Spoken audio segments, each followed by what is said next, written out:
देश की क्यों डगमगाने लगी है, जवानी क्यों नशे में लड़खड़ाने लगी है, जवानी क्यों नशे में लड़खड़ाने लगी है। आदरणीय प्रधानाचार्य महोदय, इस सभा में उपस्थित मैं सभी का ध्यान नशा मुक्ति पर आकर्षित करते हुए कहना चाहूँगी कि रो रही है भारत माता, कि रो रही है भारत माता, छा रहा है मातम, वक्त रो रहा है। अरे देखिए जनाब, मेरे देश में क्या हो रहा है, मेरे देश में क्या हो रहा है। जनाब, हमारी सरकार नशा मुक्ति के नियमों को हर देश में लागू करने के लिए हर संभव प्रयास कर रही है, ताकि हम नौजवानों का भविष्य उज्जवल बन सके, ताकि एक ऐसे सशक्त आत्मनिर्भर भारत का निर्माण हो सके जहाँ की भारतीय संस्कृति तिरस्कृत नहीं बल्कि अनुकरणीय होगी। जनाब, हमारी सरकार समय समय पर खेलों व शिक्षा के क्षेत्रों में भी विभिन्न गतिविधियाँ करवाती है, ताकि हम युवा नशे की चपेट में ना आ सकें। लोग नशा करते ही क्यों हैं? एक प्रश्न मेरे जहन में ये उठता है कि लोग नशा करते ही क्यों हैं। जब ये प्रश्न उन लोगों से पूछा जाता है कि वे नशा करते ही क्यों हैं, तो वो उत्तर देते हैं कि वो खुद को भूल जाना चाहते हैं, वो अपने जीवन की कठिनाइयों से भागना चाहते हैं। तो आज इस मंच के माध्यम से मैं उनसे प्रश्न करना चाहती हूँ कि वो खुद को क्यों भूलना चाहते हैं, वो अपने जीवन की कठिनाइयों से क्यों भागना चाहते हैं। हमारे ऋषि मुनि, अध्यापनिक गुरु संत जिन्होंने कहा है खुद को पहचानो। मान्यवर, ये बहुत अहम मुद्दा है। तो आप अपने आप को भूलने की तरफ आकर्षित करते ही क्यों हो? नशे की लत ऐसी है, जो कोई इसकी दलदल में डूबता है वो डूबता ही चला जाता है। परंतु नौजवानों, हमें इसकी दलदल में डूबना नहीं है बल्कि कमल बनकर खिलना है, क्योंकि आने वाले भारतवर्ष का भविष्य हम युवाओं से ही है।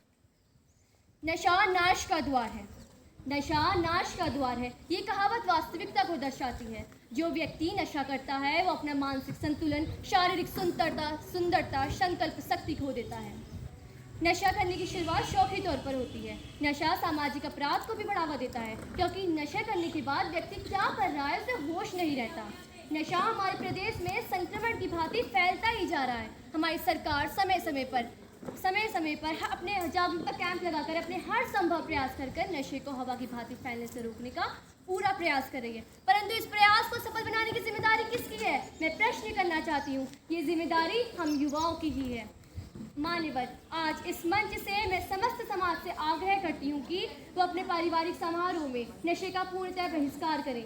युवाओं को नशे से दूर करने में अपनी सामाजिक जिम्मेदारी समझते हुए योगदान दें। युवाओं, ये बहुत अहम मुद्दा है। नशा हमें क्यों है करना? नशा हमें क्यों है करना? मरने से पहले क्यों है मरना? मरने से पहले क्यों है मरना? आओ युवाओं, जागृत हो जाएं। आओ युवाओं, जागृत हो जाएं और एक सभ्य सुंदर समाज बनाएं, और एक सभ्य सुंदर समाज बनाएं। देश की आन बान शान है हमसे, कि देश की आन बान शान है हमसे, फिर क्यों इसे नशे में गंवाएं, फिर क्यों इसे नशे में गंवाएं। महसूस कीजिए जनाब, ज़रा महसूस कीजिए यहाँ की आबो हवा कितनी खूबसूरत है। महसूस कीजिए युवाओं, यहाँ की आबो हवा कितनी खूबसूरत है। नौजवानों, रखिए ख्याल अपना, देश को आपकी ज़रूरत है, देश को आपकी ज़रूरत है। हमारी सरकार नशे को हवा की भांति फैलने से रोकने का पूरा प्रयास कर रही है। इस प्रयास को सफल बनाने की जिम्मेदारी हम युवाओं की ही है।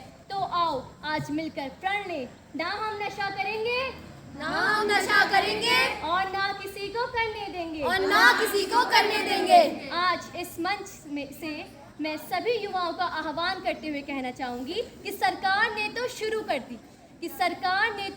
कर दी, युवाओं अब हमारी बारी है। ना थके पैर कभी, कि ना थके पैर कभी, ना हिम्मत हारी है। जज्बा है परिवर्तन का, कि जज्बा है परिवर्तन का, अभी सफ़र जारी है। देश को नशा मुक्त बनाने की, कि देश को नशा मुक्त बनाने की अब हमारी जिम्मेदारी है, अब हमारी जिम्मेदारी है। धन्यवाद।